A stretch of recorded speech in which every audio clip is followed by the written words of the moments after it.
Oi, gente. Eu sou Fernando, sou coordenador do Mais Nós em São João, coordenador estadual também. Eu vou estar mediando a live de hoje. Tá todo mundo ouvindo bem? Tá todo mundo... Como é que tá a conexão? Tá boa? A imagem tá legal?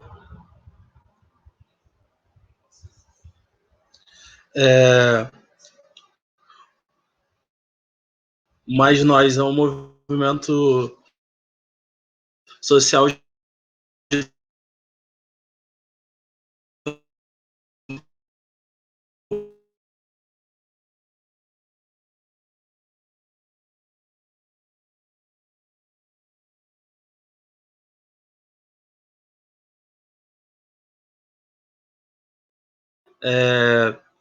e a gente está fazendo essas lives como uma forma da gente fazer as nossas... todo mundo se proteger. É importante, né, nesses momentos, a gente pensar tanto na nossa saúde quanto na saúde dos nossos familiares que vivem com pessoas e tal. Então, vamos se cuidar nesse momento aí do coronavírus. Importante também, galera que está aí seguindo as nossas redes, tanto no Facebook, mas também seguindo o Instagram, @maisnosoficial. Seguir também nosso canal no YouTube também. É importante para as aulas que estão sendo gravadas, também sendo colocadas lá no canal do YouTube. Galera que está acompanhando também o Mais Nós, sabe que a gente agora está encampando uma campanha que é o Adia Enem, com todas as questões que foram colocadas, né? Nem todos os estudantes têm acesso à internet, nem todo mundo está sabendo das coisas. É importante o adiamento do Enem, pensando numa melhor formação de todo mundo. A gente está aqui, né, preparando essas aulas. Aí, para todo mundo entender a dinâmica, é importante todo mundo que quiser tirar dúvidas, tiver perguntas, botar no chat. Bota aí, vai, comenta com as suas perguntas, que a gente vai estar olhando, e a gente vai estar fazendo aqui as perguntas para as duas pessoas que vão estar na live. Inclusive, falando das duas pessoas, né, vou apresentar. Hoje a live de hoje vai ser sobre aspectos socioeconômicos do coronavírus, crises na história e caminhos para a superação. Como convidadas, a gente tem a Mônica Paranhos, socióloga, pesquisadora associada ao Arquivo de Memória Operária do Rio de Janeiro, a MORG. Boa tarde. Da UFRJ e professora de Sociologia do Mais Nós de Realengo e Cidade de Deus. A gente também tem como convidada hoje a Júlia Bustamante, economista pela UFRJ, e também do coletivo Rua Juventude Anticapitalista. A gente agora vai começar com... Aparecendo você, Mônica. A gente vai começar agora com a Mônica. Nós conversamos o seguinte... Acho que não. A gente pode inverter a ordem, que a gente combinou de inverter a ordem. Desculpa, sim. Nós não te avisamos. E apareceu você seguindo.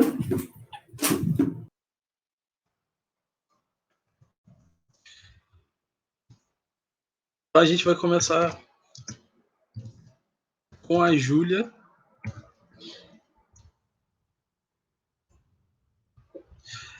A Júlia vai entrar daqui a pouco, que ela teve um probleminha na conexão, mas ela já vai estar entrando.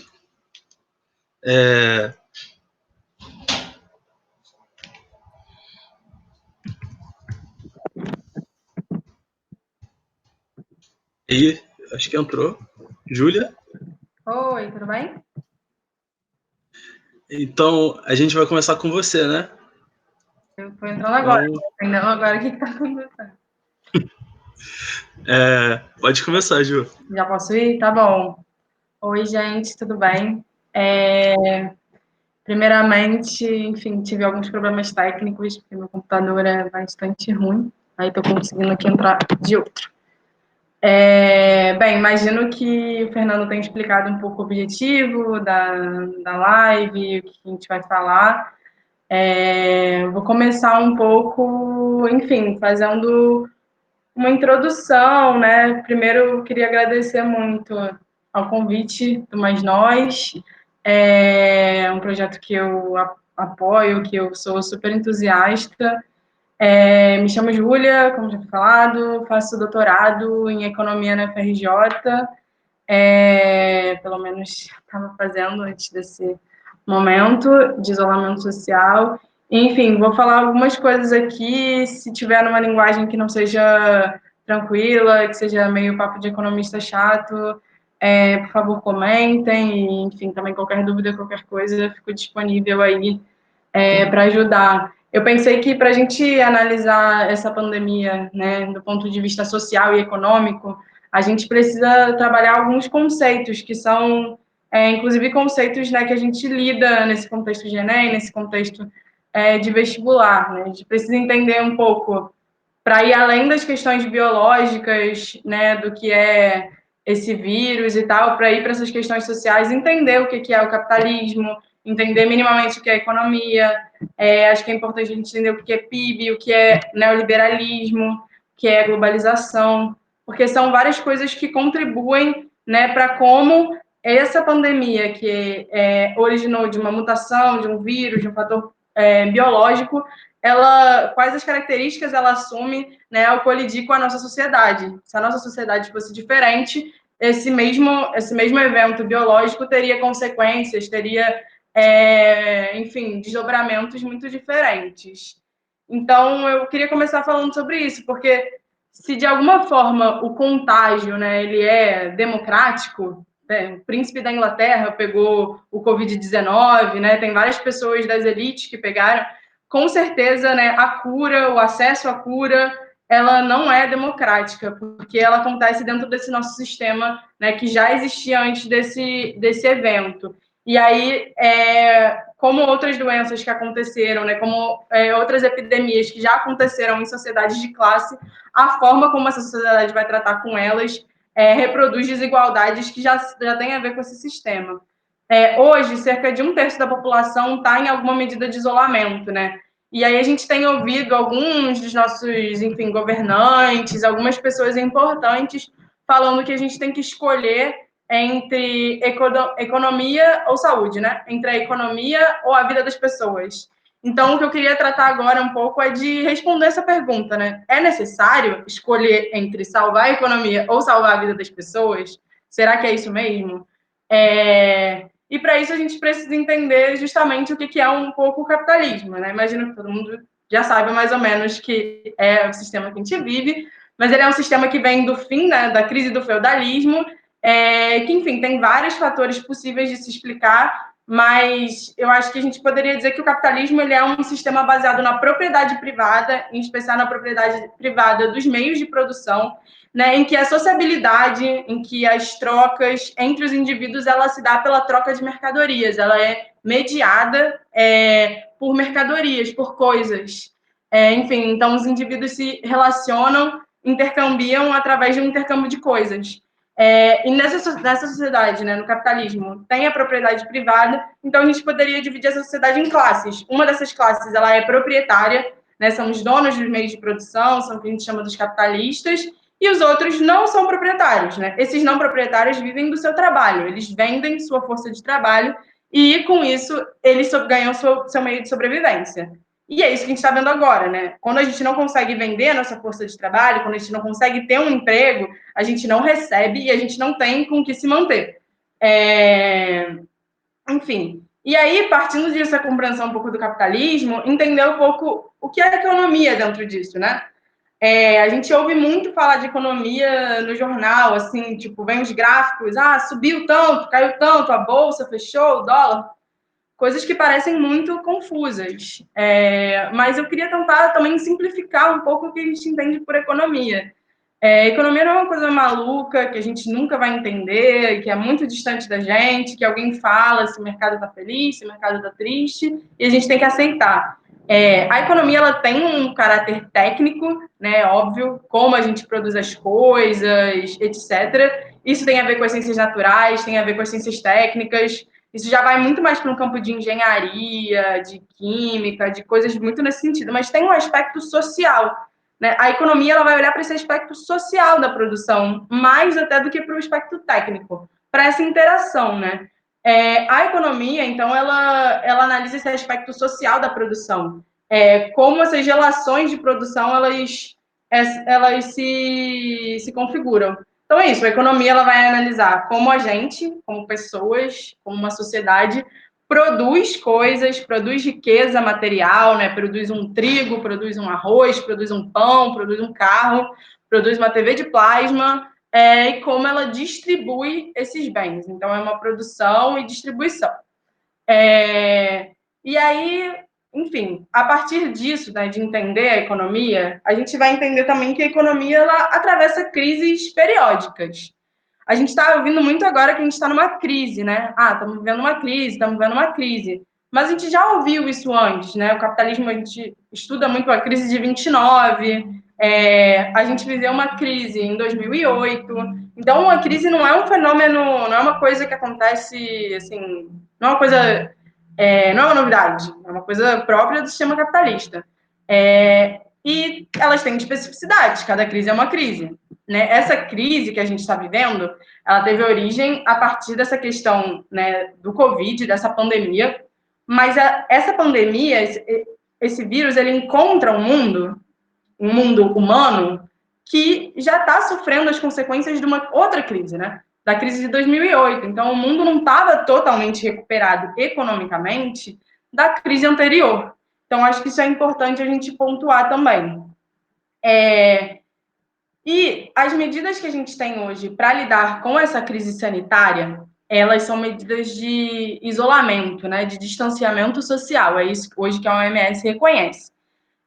O que acontece? Quando a gente tem políticas de distanciamento social, que são políticas hoje consideradas efetivas para a gente conseguir lidar com essa crise, a gente tem uma produção que é interrompida, né? Muitas coisas que eram produzidas deixaram de ser. Muitas pessoas que tinham acesso, né, a salários ou a empregos informais, etc., deixaram de receber. E isso vai gerando um efeito em cadeia, né? Quando a gente para a produção, a gente também leva um tempo, mas a gente para com que as pessoas recebam. Essas pessoas que não estão mais recebendo, elas não vão consumir mais como antes, não vão gastar mais como antes. Isso também gera um efeito que se eu não estou comprando tanto quanto eu comprava, a pessoa de quem eu comprava, o supermercado, a loja, também não vai receber. E aí a gente vai gerando esse efeito que vai produzindo uma crise econômica, tá certo? E aí é por isso que a gente fala dessas previsões de queda do PIB. O PIB, ele é o Produto Interno Bruto, né? Basicamente, ele enfim, ele mede o valor, né, a soma em preços de todos os consumos finais, de todas as riquezas produzidas por um país em um ano. Né? Então, a gente está dizendo que isso vai cair, que isso vai ter um efeito de crise econômica. E hoje todo mundo já fala que o cenário mais provável é um cenário de depressão. Então, eu queria, só para terminar essa primeira parte, que eu talvez já esteja me alongando, sou muito boa em organizar a exposição, voltar para essa pergunta que a gente está ouvindo economia versus saúde, economia versus saúde. A primeira coisa bem, mas a economia não é justamente as relações entre homens e mulheres e a forma como eles produzem e distribuem coisas? Então, é possível a gente falar de uma economia como se ela não fosse uma coisa humana também? Isso é uma primeira pergunta. A segunda coisa o que eu estava falando. O que a OMS recomenda é esse distanciamento social. Esse distanciamento social tem efeitos na economia, tem efeitos no consumo, que é um grande motor da economia, tem efeitos no investimento, que é um outro motor da economia, tem efeitos. Tá? Só que essa medida de achatar a curva, ela é necessária para que menos mortes aconteçam. E aí, o que a gente precisa fazer para achatar uma outra curva? A curva da economia. A gente precisa que o governo, que é um outro importante gerador, né, de riqueza e movimentador da economia, entre. Por quê? Se a gente tem um cenário em que a economia continua funcionando normalmente, sem quarentena, mas a gente não tem nenhuma medida, a gente não tem quarentena, não tem nada, o que vai acontecer é que a gente vai chegar num caos social. As pessoas vão começar a morrer, não vai ter leito de UTI, não vai ter nada no SUS e vai gerar um caos, vai gerar falta de abastecimento, saques, etc. Se a gente, por outro lado, tem uma quarentena sem um governo entrando, o que a gente tem é que as pessoas não vão receber, não vão gastar, e aí, de fato, a gente vai ter uma paralisação na economia. O que a gente precisa entender, quando a gente está falando que não tem uma oposição entre economia e saúde, é que, nesse momento, o governo, o Estado brasileiro, ele precisa intervir na economia para que a gente não tenha essas consequências, achatando a curva da queda do PIB. Como é que o governo pode fazer isso, né? Enfim, o governo pode fazer isso de diversas formas. Uma delas a gente viu, né? Teve esse auxílio emergencial aprovado para trabalhadores informais. Outros lugares do mundo, o Estado, por exemplo, na Inglaterra, o Estado está pagando 80% dos salários de pessoas que são empregadas formalmente, carteira assinada numa empresa. Não é só auxílio para informal, também está pagando salários. A gente tem vários lugares onde a gente está tendo empréstimos, né? Empréstimos para as empresas a juros zero, para elas conseguirem pagar os seus funcionários. A gente também tem medidas como não cobrar aluguel, não cobrar conta de luz. Tem várias medidas sendo adotadas ao redor do mundo que garantem que as pessoas tenham renda para sobreviver, tenham renda para se proteger do vírus, que elas não se exponham desnecessariamente, porque quem não tem dinheiro para comer vai se expor, vai ter que arrumar um jeito de trabalhar para conseguir sobreviver. Então, o que a gente tem que entender agora a gente precisa questionar as verdades que nos eram colocadas desde 40 anos de neoliberalismo. E aí vem o que eu queria falar, que é mais um conceito que é importante também, que é o neoliberalismo. A gente já falou de capitalismo, já falou de economia, já falou de PIB, tem o neoliberalismo. Essa pandemia está encontrando uma sociedade onde os serviços públicos são precarizados, são privatizados. Isso não é uma coisa normal, isso não é uma coisa natural, isso não é uma coisa que sempre foi assim, né? A gente tem um movimento que é o neoliberalismo, que tem forças ideológicas, né?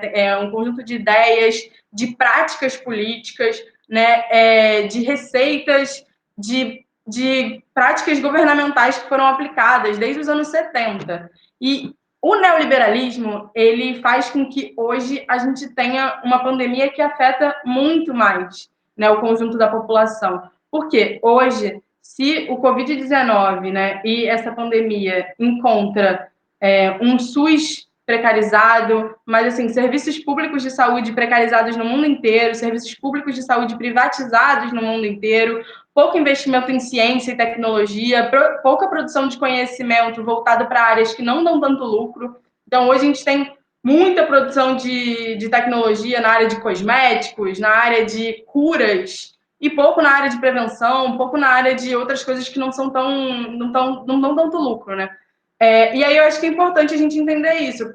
Um dos efeitos grandes disso é porque esse vírus vem num mundo que é um mundo neoliberal. E, recapitulando, neoliberalismo não é a mesma coisa que o liberalismo clássico, ele é algo que, né, ganha força a partir dos anos 70, um conjunto de ideias, de medidas que começam a ser aplicadas, inclusive aqui na América Latina, né, o Chile, na época da ditadura, é um laboratório neoliberal e que vai se expandindo ao redor do mundo.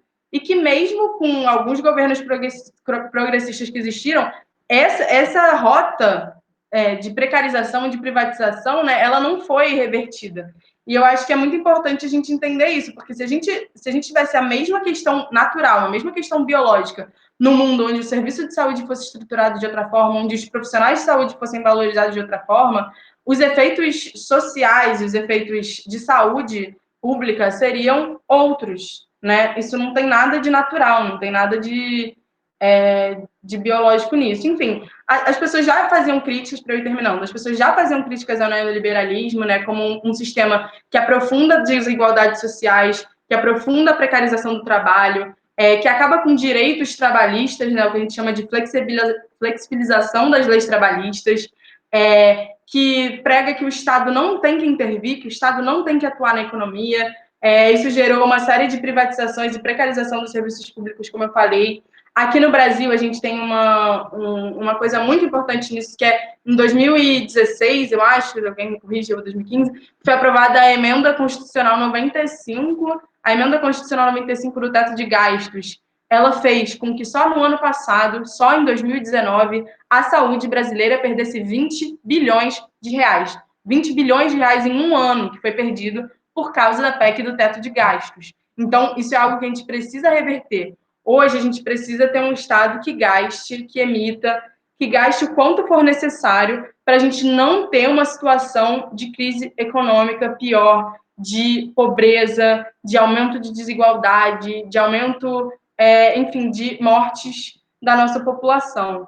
E aí, para terminar, só para não ser tão, assim, catastrofista, eu acho que a gente tem algumas experiências muito boas que a gente tem que olhar, tá? A economia ela é algo social, um campo social, político, como seres humanos se relacionam entre si, certo? Então, nesse momento dessa crise, a gente está tendo alguns exemplos muito interessantes, né? Por exemplo, além de todos os exemplos de solidariedade, né? Porque a gente fala de distanciamento social, mas a gente precisa de um distanciamento físico, a gente precisa estar cada vez mais socialmente próximos, socialmente solidários com as pessoas, sabe? É para a gente se distanciar fisicamente, o que não significa que a gente tem que se distanciar emocionalmente, se distanciar humanamente das pessoas, né? Enfim, e algumas medidas estão sendo tomadas, né? Além das próprias solidariedades das pessoas no mundo inteiro que a gente vê, a gente tem visto estados, como eu falei, entrando com medidas de auxílio de renda emergencial, pagando salários, aumentando leitos, né? Construindo leitos de UTI. A gente tem visto, por exemplo, a fábrica da Ford, né? O governo americano fez com que a fábrica da Ford de automóveis, uma fábrica que normalmente produz automóveis, passasse a produzir respiradores, né? As empresas de bebidas alcoólicas estão produzindo álcool em gel, ou seja, a gente está tendo algo próximo do que é definir o que são serviços essenciais, o que é essencial para a vida humana. E a gente está redirecionando a produção, que às vezes é uma produção de coisas supérfluas, uma superprodução, um excesso de consumismo, um excesso de mercadorias, e isso está sendo redimensionado para os serviços essenciais, né? E aí, nesse momento, eu queria que a gente também aprendesse com esse momento de crise, com esse momento que a gente está vivendo, coisas que a gente pode transformar para quando a gente sair disso. Eu não estou dizendo que é o fim do neoliberalismo, eu pessoalmente acho que não é, mas, enfim, acho que é um momento da gente repensar isso. Existe esse campo para a gente repensar esse modelo que vinha sendo seguido nos últimos 40 anos, né, que é o neoliberalismo. Tentar repensar isso, tentar, enfim, reverter isso. E eu acho que alguns exemplos, como esses exemplos de solidariedade social, como esses exemplos da gente redirecionar a produção de empresas, né, para os itens essenciais nossos, esforços comunitários de pesquisa de saúde, colaborativos, né, a gente tem milhões de possibilidades de funcionamento colaborativo nas redes. Eu acho que a gente precisa muito investir nisso, entender a importância disso, entender a importância do investimento público na ciência e tecnologia, na área de saúde, fortalecer o SUS. Se a gente consegue sair dessa crise criando novos consensos em torno da importância disso, eu acho que a gente tem uma chance de sair um pouco melhor do que a gente entrou, pelo menos. Enfim, gente, desculpa se eu me alonguei, um pouco das ideias que eu queria passar, depois qualquer coisa podem me procurar, mandar e-mail, mandar coisa, eu vou mandar também um link de um videozinho que a gente produziu lá no grupo de setor público da FRJ, enfim, depois a gente segue, acho que agora a Mônica vai continuar. Obrigada. Valeu, Júlia. Agora a Mônica. Se vocês também quiserem mandar perguntas, podem mandar perguntas aqui que a Júlia também vai responder, gente. Agora a Mônica. Mônica Paranhos. Olá, boa tarde. Foi feita a apresentação no início, mas para quem não estava aí online no início, então deixa eu me apresentar. Meu nome é Mônica Paranhos, eu sou socióloga de formação, Sou pesquisadora associada do Arquivo de Memória Operária, que fica lá no IFIX, né, no Largo de São Francisco. Inclusive, faço o convite aí, quando nós voltarmos à vida normal, que façam uma visita ao Arquivo de Memória Operária, lá no IFIX, que fica no térreo. Também posso depois enviar o contato, o site do arquivo. E também sou professora de Sociologia no Mais Nós, de Realengo e da Cidade de Deus, né? E também estou colaborando na coordenação da unidade de Realengo do Mais Nós, né? Bom, eu pensei o seguinte, em fazer em 3 momentos aqui a nossa conversa, e eu espero que o tempo dê, né, porque eu não estou acostumada, né, a dar aula online, né, como nem os outros colegas também não, enfim, nós estamos nos adaptando aos novos tempos, e quem foi meu aluno, meus ex-alunos sabem que eu não consigo dar aula sentada, mas enfim, né, vamos ao que temos para hoje. Bom, a minha ideia é o seguinte, dividir aqui a nossa conversa em 3 momentos, né, tentar entender por que está essa confusão toda do Bolsonaro sancionar essa lei, esse projeto de lei de renda básica e pagar as pessoas. Por que até hoje o presidente não sancionou esse projeto de lei, o pagamento dessa renda básica, né? Para os bancos, ele já fez lá o socorro, já liberou trilhões de reais, e para poder liberar alguns milhões, algumas migalhas para os trabalhadores, ele ainda não liberou. Bom, então, para a gente entender esta situação, por que o nosso atual presidente está deixando a classe trabalhadora e a classe popular à míngua, é que eu dividi, então, essa nossa conversa em 3 partes. A primeira parte, ela se remete a um projeto que entrou em curso a partir do golpe de 2016, né? O golpe da direita, junto com a mídia, junto com o Poder Judiciário. A partir desse momento, uma série de medidas provisórias, uma série de reformas começaram a acontecer. Ainda durante o governo do usurpador do Temer, foi feita a reforma trabalhista. O que significou essa reforma trabalhista? Daria uma aula essa reforma trabalhista, mas para a gente poder entender minimamente o que significou essa reforma trabalhista, precisamos atentar para as seguintes questões principais que foram mudadas, afetadas, praticamente se rasgou a CLT, né? A CLT, que foi criada em 1942, sob a outorga do governo Vargas, né, praticamente ela foi rasgada, e o que aconteceu efetivamente? A total desproteção do trabalhador. A reforma trabalhista significou a desproteção do trabalhador. Como assim desproteção do trabalhador? Bom, nós passamos a ter o trabalho precarizado legalizado, né, pelo governo, passamos a ter negligência com relação às normas de regulamentação de saúde e segurança do trabalhador, passamos a ter o trabalho intermitente, né? O que é o trabalho intermitente? É tanta maldade que a gente não sabe qual que é a maldade maior, mas eu vejo o trabalho intermitente como uma coisa extremamente perversa, no sentido de que, o que é esse trabalho intermitente? O trabalhador, efetivamente, ele só recebe por aquilo que ele trabalhou, né? Ele não pode receber o valor inferior à hora-aula do salário mínimo, né? Desculpa, a hora trabalhada do salário mínimo. Quanto que é a hora trabalhada do salário mínimo hoje, né? O salário mínimo é R$ 1.045, o salário mínimo por hora corresponde a R$ 4,75. Então, se o trabalhador trabalhou para a empresa X 3 horas, ele vai receber, no mínimo, 3 vezes 4,75. E aí tem um requinte de crueldade, né, que ele também pode trabalhar para várias empresas, né? Então, nesse sentido, se ele quiser trabalhar para 10 empresas, ele pode trabalhar para 10 empresas. E aí, sempre respeitando esse valor mínimo para ele receber pela hora trabalhada de R$ 4,75.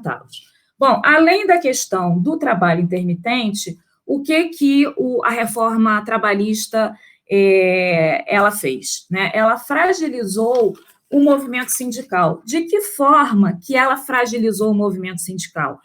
A reforma trabalhista estabeleceu o fim da contribuição sindical obrigatória.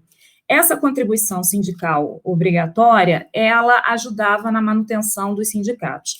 Grandes sindicatos devolviam até essa contribuição. Os sindicatos menores que precisavam dessa contribuição para sobreviver, né? E o valor correspondente dessa contribuição sindical era equivalente a 1% do dia de trabalho e era pago uma vez ao ano. Paralelo ao fim da contribuição sindical, nós também tivemos o fim do imposto sindical com a reforma trabalhista. Bom, outras maldades mais aconteceram, né, a partir da reforma trabalhista, que foi implementada no nosso país em novembro de 2017. Vários estudos em cursos estão sinalizando que o grande mote para se fazer a reforma trabalhista é que iria gerar mais empregos. Efetivamente, não foi isso que aconteceu. Houve, então, um aumento exponencial da miséria, um aumento exponencial de trabalhos precários, um aumento exponencial de pessoas na informalidade, enfim. O grande discurso, né, o grande canto da sereia, que deveríamos fazer a reforma trabalhista para ter mais postos de trabalho, se mostrou uma grande mentira, o que os estudiosos da área de ciências sociais e economia já estavam assinalando há muito tempo. Bom, após a reforma trabalhista, nós, então, tivemos a eleição do Jair Bolsonaro, e aí a gente observa que ele continua colocando em curso o grande projeto ultraliberal, o grande projeto dessa ultradireita que se encontra no poder do nosso país, que é o quê?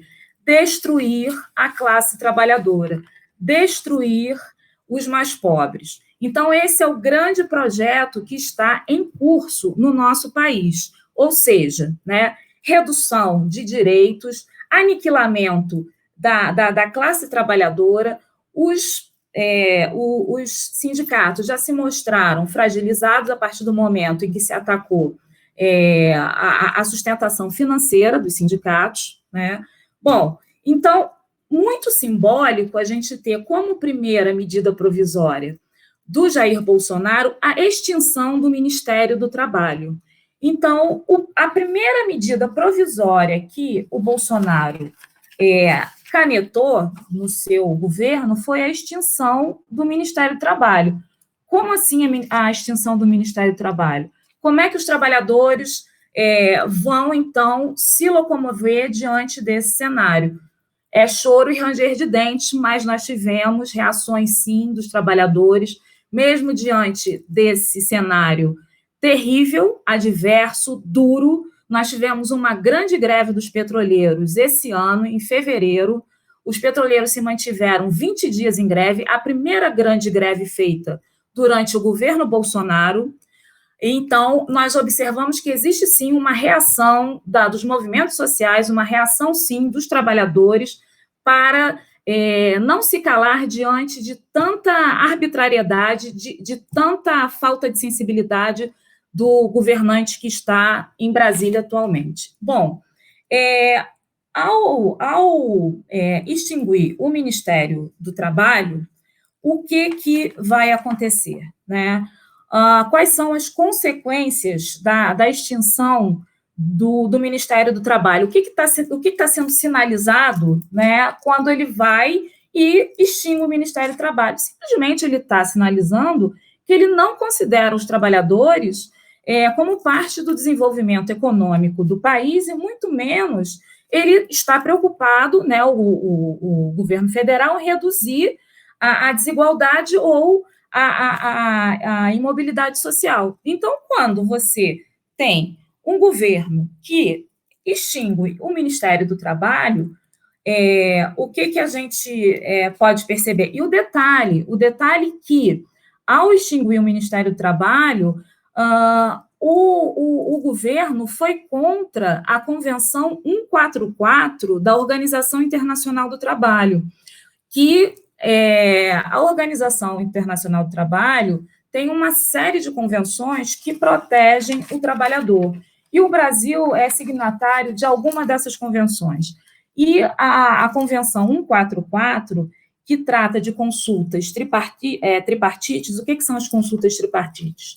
É o governo, são os representantes dos trabalhadores e dos empregadores que sentam para conversar e chegar a um consenso sobre determinado assunto. No caso, a Convenção 144 trata da aplicação das normas internacionais do trabalho. Então, o Bolsonaro infringiu essa convenção que foi assinada pelo Brasil, ou seja, frontalmente contrário a todas as orientações internacionais de proteção do trabalhador, e também outra coisa importante que a gente observa com a extinção do Ministério do Trabalho é que o Ministério do Trabalho tinha um papel fundamental na Constituição prevista pela Constituição de 1988. E que papel fundamental era esse do Ministério do Trabalho, né? De assegurar os direitos sociais. Que direitos sociais são esses, né, que eu estou falando? O direito ao trabalho. Então, Bolsonaro também atacou frontalmente a nossa Constituição de 1988 ao extinguir o Ministério do Trabalho, ao negar o direito social, né, do direito ao trabalho aos cidadãos brasileiros. Bom, então, fazendo essa rápida conversa sobre a questão da reforma do trabalho, nós temos a segunda parte, né, do saco de maldades aí que o Bolsonaro está sempre abrindo. Bom, o que é a segunda parte do saco de maldades? Foi justamente a reforma da Previdência, que, mais uma vez, nós observamos a conversa, né, o grande slogan, né, do governo federal é que a Previdência ela é deficitária. Isso é uma grande mentira, né? Existem vários estudos, inclusive da professora Maria Lúcia Fatorelli, sinalizando que isso é uma grande mentira. A Previdência brasileira não é deficitária. Bom, então, com esse mote de que a Previdência brasileira é deficitária, foi feita a reforma em 22 de outubro de 2019, e, para ser bem breve, que eu estou vendo que o meu tempo está acabando, e eu preciso tocar, então, nos dias de hoje, essa confusão toda de paga logo Bolsonaro, bem sinteticamente, o que foi a reforma da Previdência? Ela mudou os critérios de aposentadoria para os brasileiros e as brasileiras. Dependendo da categoria, se é servidor público, se é trabalhador de empresa privada, você vai ter que seguir uma série de regras. Para você saber quantos anos mais você tem que trabalhar, existe uma calculadora do DIEESE. É só ir no site do DIEESE depois, coloca a sua idade, coloca se você é trabalhador de empresa privada, que você vai ver quantos anos mais você vai ter que trabalhar. Depois também eu vou colocar à disposição o link dessa calculadora, né? Então, a reforma da Previdência prevê hoje que, para uma mulher se aposentar, ela tem que ter 62 anos e cumprir 15 anos de contribuição previdenciária. E um homem tem que ter 65 anos e também cumprir 15 anos de contribuição previdenciária. Dentro da reforma da Previdência, o trabalhador foi prejudicado, a trabalhadora foi prejudicada também, mas não vai dar agora para entrar nesses detalhes. As perguntas, podem ser feitas perguntas que eu posso explicar como que as pessoas, né, como que os trabalhadores e as trabalhadoras foram prejudicadas com a reforma da Previdência. E aí, então, agora a gente vai partir para esse terceiro momento, que é entender essa situação toda, que paga, não paga. Bom, com o alastramento do coronavírus, uma série de medidas foram tomadas, e uma delas foi a questão do isolamento, e muitos trabalhadores estão indo trabalhar porque precisam do dinheiro para sobreviver, como já foi falado pela Júlia, e aí, então, o governo, com a proposta, né, de proteger os trabalhadores, o que, na realidade, a proteção é só para os empresários, o Bolsonaro editou 2 medidas provisórias. A primeira medida provisória que ele editou previa, né, a medida provisória 927, de 22 de março, ela previa a suspensão do contrato de trabalho por 4 meses. O que significa isso? O trabalhador ia ficar 4 meses sem trabalhar e também sem receber. Ou seja, ele ia pagar as suas contas como? Ele ia comprar a sua comida como? Ele ia manter a sua família como? Né? Então, diante da promulgação dessa medida provisória, houve toda uma reação da sociedade civil, uma reação das centrais sindicais, que conseguiu, né, com que fosse emitida a medida provisória 928, que revogou essa suspensão do contrato de trabalho. Então, aí foi pensada novas medidas pseudoprotetivas. O que eu estou chamando de... O que são pseudoprotetivas? Medidas falsamente protetivas para os trabalhadores, né? Então, uma nova medida provisória foi editada, a 936, de 1º de abril, né? Não é mentira, mas foi editada em 1º de abril, a 936, que tem por objetivo oferecer benefícios para os trabalhadores. Vai funcionar da seguinte forma, né? O trabalhador, ele vai receber metade do seu salário proveniente pago pelo empregador, uma parte do salário o governo federal vai pagar, mas, de qualquer forma, vai ficar faltando uma porcentagem desse salário que não vai ser paga por ninguém, né? Então, a proposta para que as pessoas não fiquem à deriva é essa, né? A metade do salário pago pelo empregador, uma porcentagem que como é que é calculada essa porcentagem paga pelo governo? Em cima do auxílio-desemprego, se essa pessoa estivesse desempregada. Mas ele não vai receber o montante completo. Então, ele vai receber uma parte e vai ficar sem um complemento, ou seja, ele não vai ter o seu salário na totalidade. Então, essa é uma das propostas principais da MP 936, não vai dar para eu esmiuçar aqui, porque realmente o tempo está acabando, eu vou abrir para as perguntas. A outra questão que caiu, né, graças a Deus, que foi aquela oferta obscena de R$200 de auxílio para os trabalhadores e para as trabalhadoras. Então, agora, o auxílio é R$600, mas o nosso presidente ainda está pensando como que vai viabilizar isso, que ele não pode cair numa questão de quebrar regras, né, para não sofrer o impeachment, enfim, né? Mas, voltando o que eu assinalei já mais uma vez, para os bancos, isso já foi liberado, os trilhões para os bancos, sim, as migalhas dos milhões para os trabalhadores, não.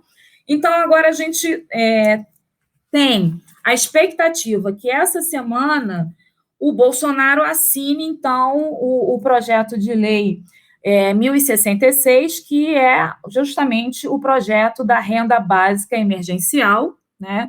E, a partir disso, as pessoas, então, poderem ter acesso ao valor que vai variar entre R$600 e R$1.200, dependendo da sua condição, se é diarista, se é trabalhador autônomo. Então, cada trabalhador vai ver a sua categoria para poder ver qual o valor que ele terá acesso.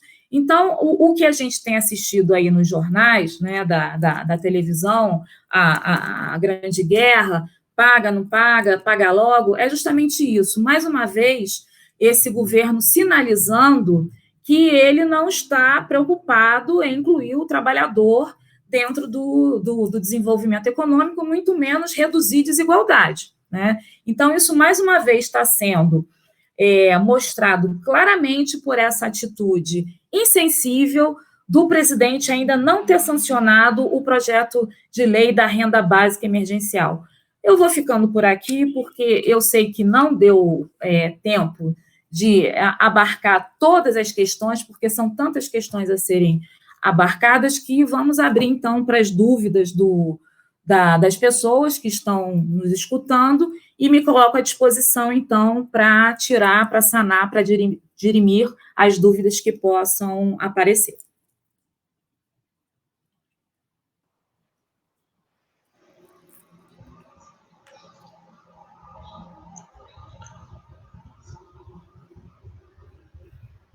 Obrigado, Mônica. De nada. Agora a gente vai ver as perguntas.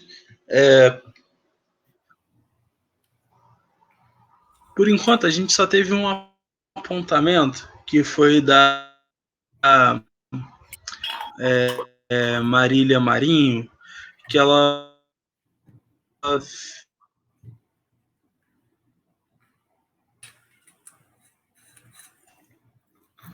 botou a seguinte: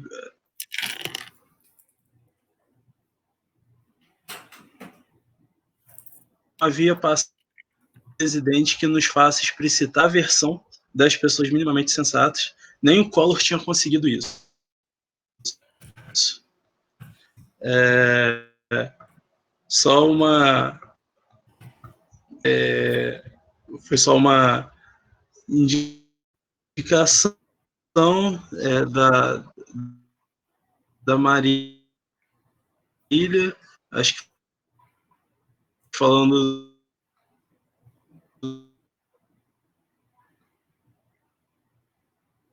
as questões que o governo Bolsonaro coloca, né?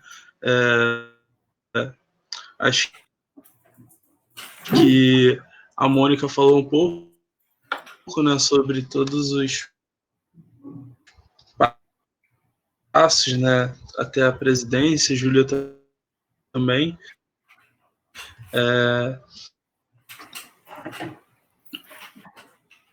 Acho que era importante. Acho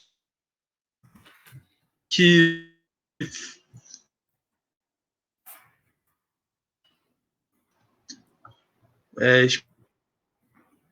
esperando agora as perguntas das pessoas, vamos ver aí se tem. Vamos lá, gente, vamos fazer algumas perguntas aí. Além disso, acho que a Júlia e a Mônica poderiam falar um pouco também sobre a política econômica do governo Bolsonaro nesse momento, né? Acho que principalmente falar um pouco sobre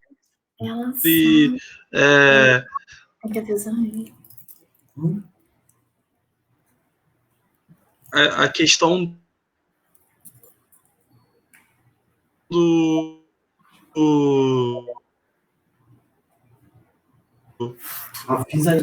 auxílio, o que vocês acham sobre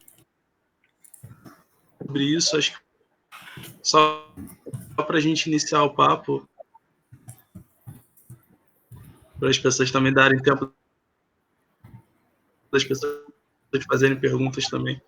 Acho que pode começar pela Júlia e depois passa para a Mônica. Gente, eu acho que eu tô travada aqui. Pelo menos eu tô vendo como se fosse uma foto.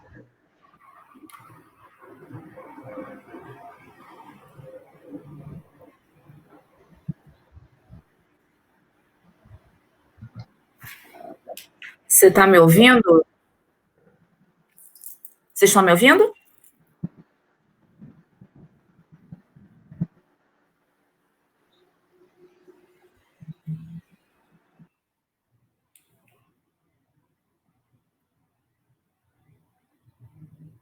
Estão me ouvindo?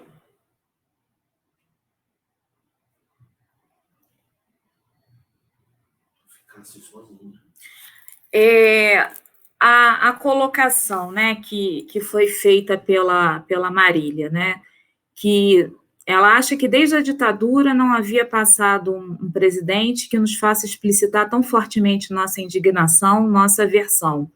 Das pessoas minimamente sensatas, nem o Collor tinha conseguido isso.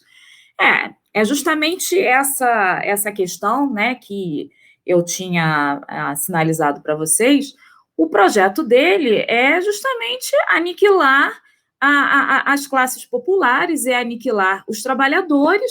Ele debocha dos trabalhadores, ele coloca em risco os trabalhadores, as pessoas, quando ele vai para a rua e rompe o isolamento, né? Ele coloca em xeque o próprio ministro da saúde dele, quando ele vai para a rua e tem contato com as pessoas. Isso também sinaliza que ele não está nem um pouco preocupado com as outras pessoas, né? Então, realmente, esse sentimento de indignação, ele está se fazendo presente e as pessoas estão acordando para isso, porque realmente é para se sentir extremamente indignada com uma pessoa, com o seu governante, o seu presidente, que não está preocupado com a saúde da sua população, não está preocupado com a saúde das pessoas, dos cidadãos, dos trabalhadores e das trabalhadoras. Realmente é da pessoa ficar indignada. O presidente da Argentina, a gente não precisa ir muito longe. O presidente da Argentina, ele adotou uma série de medidas protetivas aos trabalhadores, e ele está pagando, né, para essas pessoas ficarem em casa e poderem cumprir o isolamento. Eu tenho aqui o Diário Oficial da Argentina, que eu acompanho. Eu tenho uma amiga pesquisadora na Argentina, que a gente troca bastante. Então, nesse boletim aqui oficial da República Argentina, tem uma série de medidas para proteger os trabalhadores, e efetivamente está protegendo, né? A questão de oferecer ajuda às pessoas que não têm vínculo empregatício, porque um dos grandes problemas do nosso país é que existem 44% da população economicamente ativa. O que é a população economicamente ativa? É aquela população que está apta a poder trabalhar. Então, 44% da população não tem vínculo empregatício, ou seja, isso, de acordo com o IBGE, está em torno de 38 milhões de pessoas. Então, você tem 38 milhões de pessoas que não têm esse vínculo empregatício, não têm minimamente essa proteção michuruca que ficou depois da reforma trabalhista e depois da reforma previdenciária. Mesmo assim, essas pessoas que não têm vínculo estão mais vulneráveis ainda, né? E na Argentina, a gente vê a preocupação do presidente em manter a existência física dessas pessoas e manter também essas pessoas no emprego. O segundo documento da República Argentina que eu imprimi está aqui: proibição de demissão.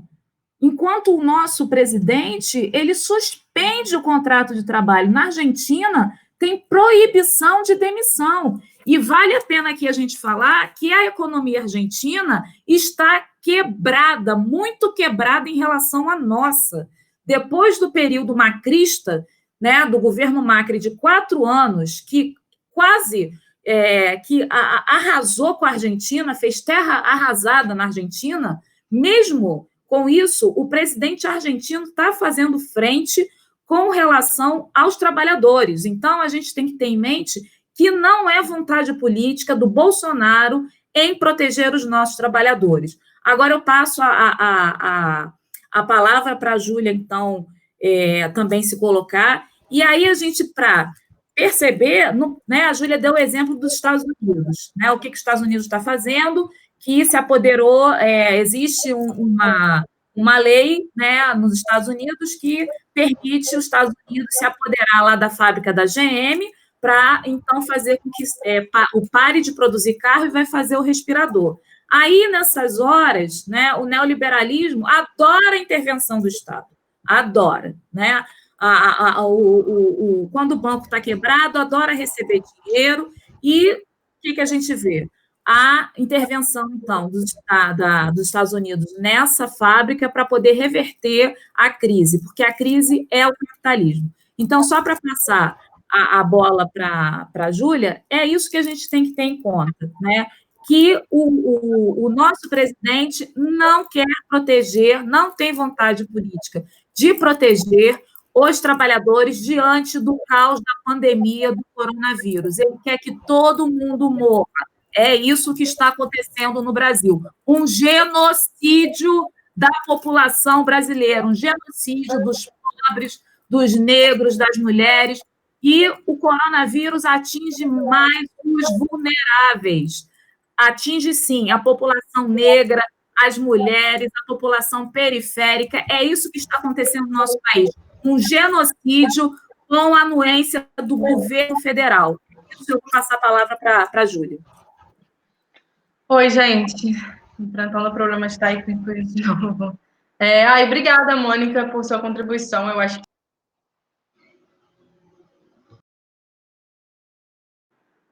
Oi. Acho que é exatamente isso que você falou, né? A gente...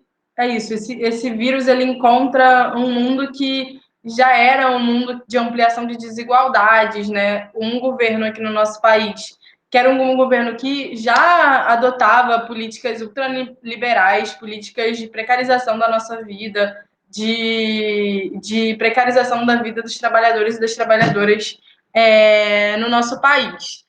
Bem, a gente sabe bastante, né, qual é a retórica deles nesse momento, né? Quando tudo isso passar, eles vão falar que a culpa foi do vírus, que a culpa foi do vírus, que foi por causa do vírus que a gente está vendo esses resultados desastrosos. O governo Bolsonaro já vinha preparando, inclusive, uma desculpa antes dessa questão do vírus, que era: o Congresso não me deixa agir, o Congresso não me deixa funcionar. Ou seja, já vinha preparando um discurso que era: mais poderes na minha mão é o que vai garantir nesse momento a gente conseguir ter um crescimento da economia e tal, né? Bem, agora a gente já sabe que quando tudo isso passar, quando a principal parte da crise passar, eles já vão ter um discurso que é dizendo que a culpa é do vírus e não vão querer rever nada do que vinha sendo essa política. Então, eu acho que a gente...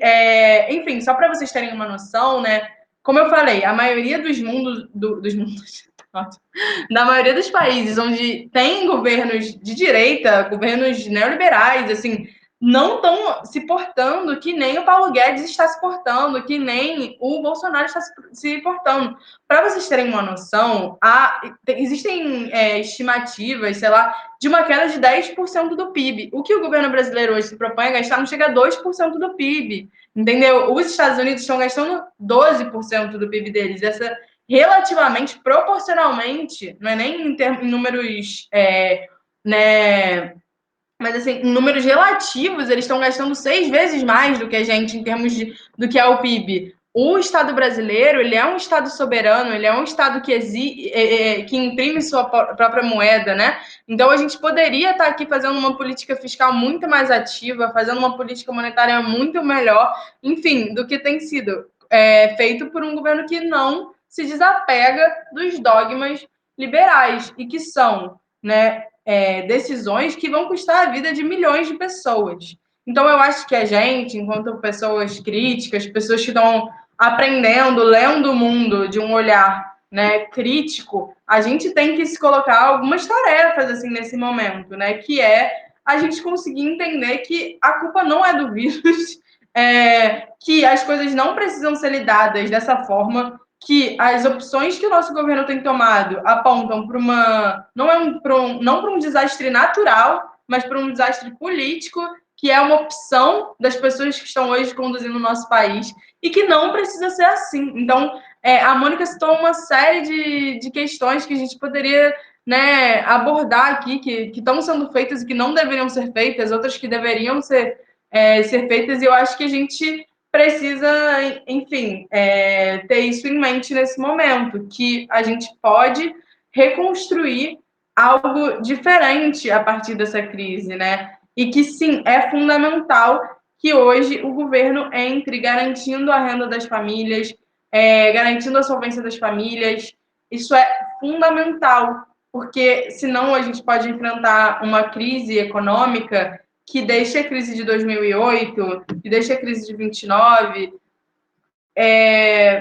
quase, sabe, como coisas muito pequenas, porque a gente pode enfrentar agora uma crise muito maior se as medidas não forem tomadas, e não tem motivo para essas medidas não serem tomadas, de proteção da população, a não ser, né, esse dogma, esse ódio de classe, essa visão liberal e genocida que é hegemônica hoje no nosso governo, né?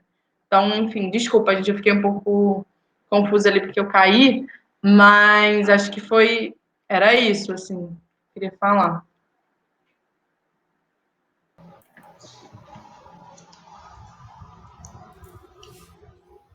Todo mundo ouvindo agora, gente? Tá melhor? Sim, sim. Sucesso.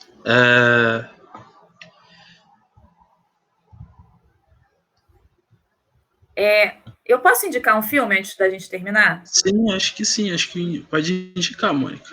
À vontade. Tá.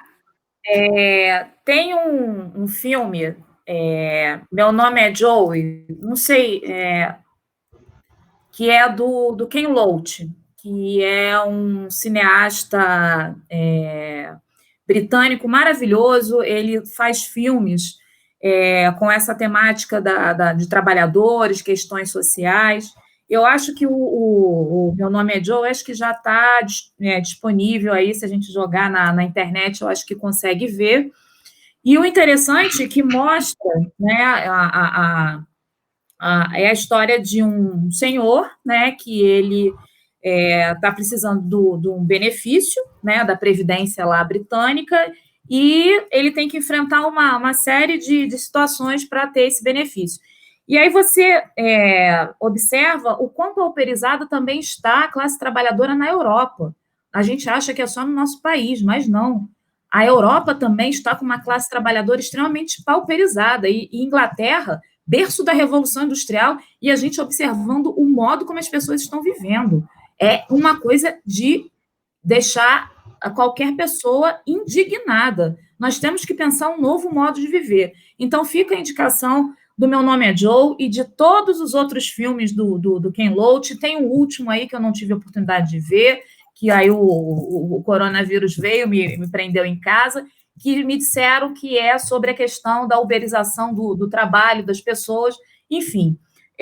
Depois, eu acho que eu estou tentando escrever aqui, será que eu consigo? Bom, enfim, depois deve ter uma pasta para a gente deixar disponível indicações, então fica a indicação desse filme do Ken Loach, desse cineasta, e também para a gente entender também a questão da saúde, eu indico o filme SOS Saúde, que é de um cineasta estadunidense chamado Michael Moore.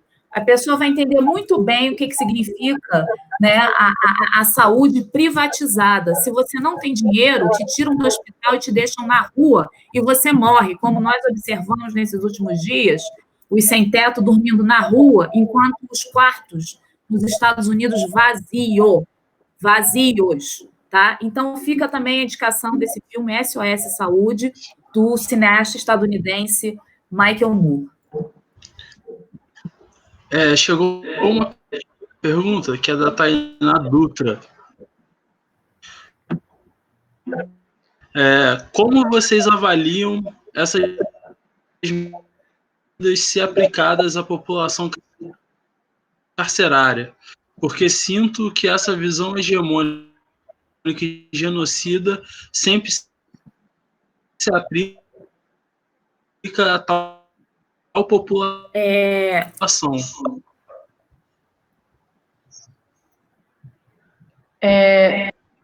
Podemos responder? Quer falar, Júlia? Posso falar? Bem, primeiro, só antes de responder essa pergunta, a Mônica recomendou filmes que eu acho ótimos. Acho que o Ken Loach é um cineasta muito bom, tem vários filmes ótimos. Tem um outro que também é mais antiguinho, mas que é muito bom para a gente pensar neoliberalismo, que é Billy Elliot, que ele pega um menino que quer fazer aula de balé, né? Que o pai quer que ele faça aula de boxe e ele quer fazer aula de balé. E pega bastante o início ali do neoliberalismo, com a Margaret Thatcher na Inglaterra. É um filme muito legal também, que traz várias questões para a gente ver, eu acho que é maneiro também. E sobre essa questão da população carcerária, bem, com certeza é um lugar de maior potencial risco nesse momento, assim. A gente também soube, né, em outros países, como casas de asilo, né, como casas onde a população idosa fica, foram lugares de uma grande contaminação, porque os profissionais de saúde lá, eles trabalham em várias casas, né, em vários asilos, então rolou uma contaminação muito forte, foi um dos principais focos, isso. E aqui no Brasil, com certeza, a população carcerária é a população mais vulnerável, porque a gente já vive, né, num estado penal muito instado, em que as cadeias, né, já são superlotadas, já tem uma lotação muito acima do que é estimado. A população carcerária já sofre com tuberculose, já sofre com uma série de infecções, e eu acho que o potencial do coronavírus nos presídios, ele assim, algo que me deixa sem palavras, assim, porque, enfim, com certeza são pessoas que estão sendo deixadas para a morte, né? A gente tem aprendido que o capitalismo, ele, nesse momento também, enfim, a cura é algo privatizado, né? E a morte é algo que está sendo expandido, assim, né? Socializado. Então, eu acho que, nesse momento, com certeza, a população carcerária tem sofrido muito fortemente. A gente, inclusive, viu alguma medida que tem de soltura, né, de presos e tal. A gente tem muitos presos provisórios ainda, muitas pessoas que estão encarceradas, né, enfim, sem terem passado por um julgamento, sem terem sido condenados, e teve algum processo de soltura de presos nesse momento, mas o próprio Moro, né, foi numa coletiva falar que não teve nada confirmado, mas a gente soube de uma pessoa que foi solta e que agora foi presa de novo com fuzis e não sei o quê, e isso que acontece, sabe? Então, indo totalmente na contramão do que são recomendações sanitárias, mas societárias, né? Acho que entrar no presídio, eu acho que hoje revelar o que há de pior nesse sistema, né? É você ver diretamente a pior face do que é esse sistema capitalista hoje, com certeza está na situação dos presídios, e eu acho que é a população mais potencialmente de risco nesse momento. Sim. Dá para complementar ainda? Tem tempo?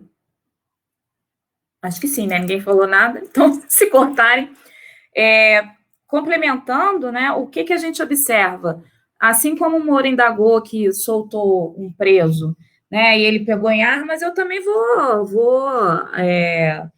vou aprender, vou chegar à conclusão que Eduardo Cunha também vai roubar, né, porque ele foi liberado para voltar para a casa dele, então Eduardo Cunha vai fazer o quê? Vai cometer que crime do colarinho branco nesse tempo, então? O que ele vai arquitetar nesse tempo do isolamento na casa dele, porque ele foi liberado, né? Assim como o vento que bate lá, o vento bate aqui também. Isso é um grande preconceito, né, do Moro de virar e falar que foi e pegou em arma.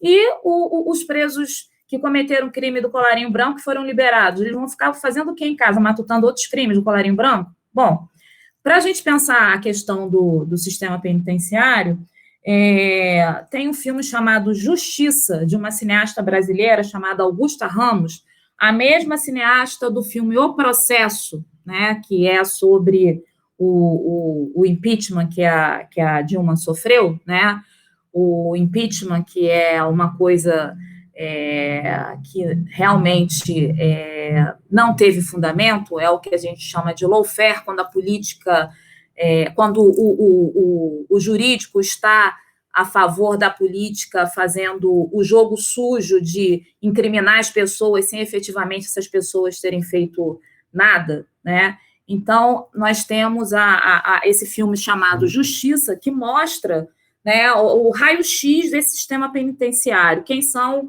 esses penitenciários e essas penitenciárias? Né? São, na sua grande maioria, são os pobres, os analfabetos, os negros, os nordestinos. Então, esse é o raio-x que a Augusta Ramos faz nesse filme Justiça, sobre o sistema penitenciário. E aí, lembrando que essa questão é mais perversa ainda com as mulheres, né?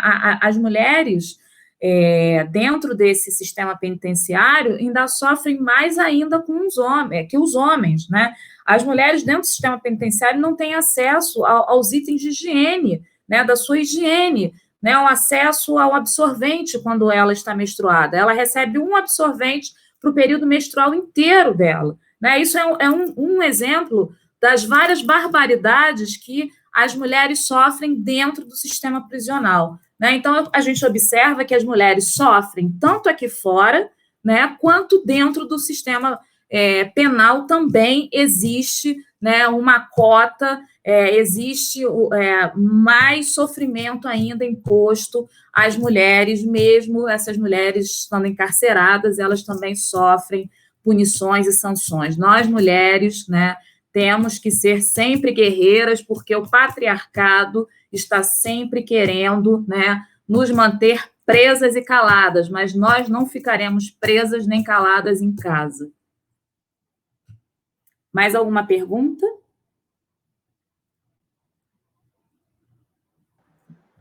Acho que é isso, Mônica. E eu acho que a gente pode encerrar. O Fernando, ele caiu, mas aí a gente encerra aqui por nós mesmas. Agradecer muito todo mundo que assistiu, agradecer o pessoal do Pré pelo convite, deixar alguns recados que a galera da coordenação do Pré pediu, que é na próxima quarta-feira, dia 8 de abril, vai ter uma aula sobre nacionalismos com a professora Fernanda Lacombe. E aí, para todo mundo seguir as redes, no Instagram é Mais Nós Oficial, no Facebook é essa página. E para todo mundo ficar em casa, se cuidar, e, enfim, no que for possível, pode procurar tanto a mim, né, quanto a Mônica, a gente já se colocou à disposição para tirar dúvidas. Sim. Acho que é isso. Sim. Então, foi? Gente, então é isso. Eu agradeço, né, o convite, né, do Mais Nós para vir aqui conversar com vocês e estou ansiosa para voltar às salas de aula, né, que essa interação face a face, olho a olho, é muito mais gostosa, melhor, né? Também estou agora querendo conhecer pessoalmente, né, a Júlia, para a gente trocar mais ideias, né? E aproveitem o período para estudar, conforme as orientações, né, que nós estamos passando para vocês, alunos. Não desistam, aproveitem esse tempo, quem pode aproveitar, quem está em casa, aproveita para ler os livros do exame de qualificação da UERJ. O primeiro livro é o Triste Fim de Policarpo Quaresma. Esse livro está disponível em PDF na internet, ainda quem não teve acesso, entra, algumas unidades já estão mandando por e-mail para os alunos, então aproveitem para ler, não fiquem conectados 24 horas na TV ou nas mídias, aproveitem o tempo para construir conhecimento, não sintam que não vai ter o Enem esse ano, vai ter, não vai ter. Gente, a única certeza que nós temos hoje é a incerteza, que eu tinha falado com Júlia mais cedo, né? Então, é isso que nós temos para agora, a incerteza. Então, vamos trabalhar a nosso favor no sentido de aproveitar, estudar, né? E com essa ferramenta à distância que o Mais Nós está proporcionando, está criando para vocês, e vamos nos encontrar pessoalmente na sala de aula e sem pânico, porque todo mundo está no mesmo barco da incerteza. Ninguém vai ser prejudicado, porque a incerteza, ela é democrática, essa incerteza é para todos que vão fazer o Enem. Então, vamos pensar positivamente e agir positivamente, que então, reforço. Vamos estudar, ler os livros e acompanhar as aulas online e fazer os exercícios propostos. Então, agora a gente pode terminar, porque senão eu não saio daqui hoje, né? Então, foi muito bom estar aqui com vocês, foi muito bom estar com Júlia, e a gente, então, vai se falando aí pela internet, pelas aulas, pela troca dos materiais. Um beijo, prazer te conhecer. A gente se encontra pessoalmente quando acabar o isolamento. Tchau.